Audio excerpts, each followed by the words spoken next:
Brenda Duguay says, my only son died of OD last year. I'm so sorry. I don't know what OD is. I'm so sorry to hear that, though, Brenda. I was angry at God, walked away for a bit. I told him, if I am to serve you, I want the real God. Isaiah 43:18 through 19 says, get over it. How do I get over it? Let me read that passage, Brenda. You're going through some really heavy stuff, and I hope I can bring you some help. Okay, here's the passage you mentioned, Brenda. Isaiah 43 says, remember not the former things, nor consider the things of old. Behold, I'm doing a new thing. Now it springs forth. Do you not perceive it? I will make a way in the wilderness and rivers in the desert. Brenda, I think that you've misunderstood this verse, and this is good news. This is good news, because I don't think you have to get over it.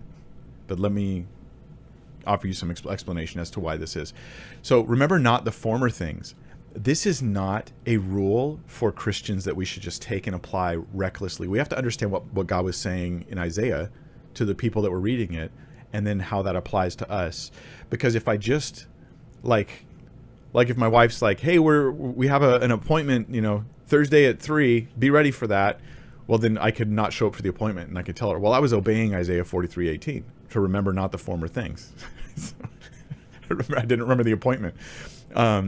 That's not what this is about. Oftentimes in the Old Testament, the word remember is being used in a different sense than we use it in our modern English. We usually literally mean just remember, like be aware of a fact of the past. Remember here is about like reminiscing. And it's not telling us not to reminisce about the past ever. Rather, what God is saying is, you will not, to the people of Isaiah, here's the real application, I think. You will not look back at the past thinking, wow, those were the good old days, because I'm going to do some great new thing, and it's going to be so wonderful that you won't look, you will look at the present as the wonderful time and not just the past. That is the thing.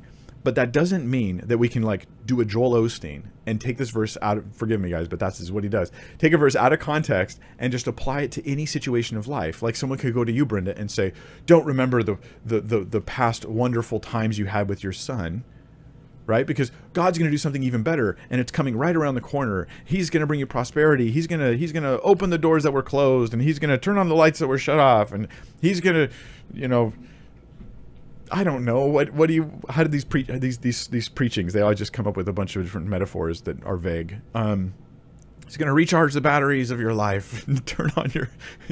turn on your hope switch. And okay, this is the problem with that kind of teaching. Brenda, here's the good news. For the Christian, while the statement is true and applies, it doesn't apply to like this week.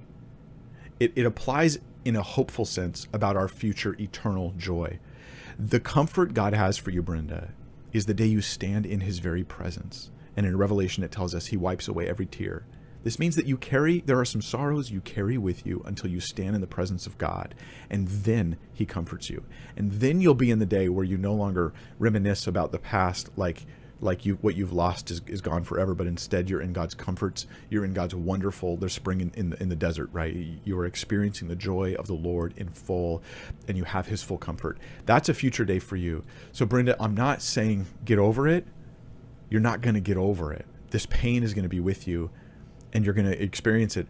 There's some comfort in knowing that in the future, God's presence is going to comfort you so much that he will wipe the tears away. He will take away the reason for our crying. But it doesn't happen in this life, right? Jesus was a man of sorrows, acquainted with grief, and he calls us to like follow in his path. And that means that we are, as Christians, we're a mixed bag. We have the terrible sorrows of life, but like Jesus, we have a joy that's set before us. And for the joy set before us, we endure the sorrows. You have a joy set before you, Brenda. So hang in. But Isaiah does not tell you to get over it. It tells you, in a sense, how you'll get over it. And that'll be in the presence of God. You just have to wait.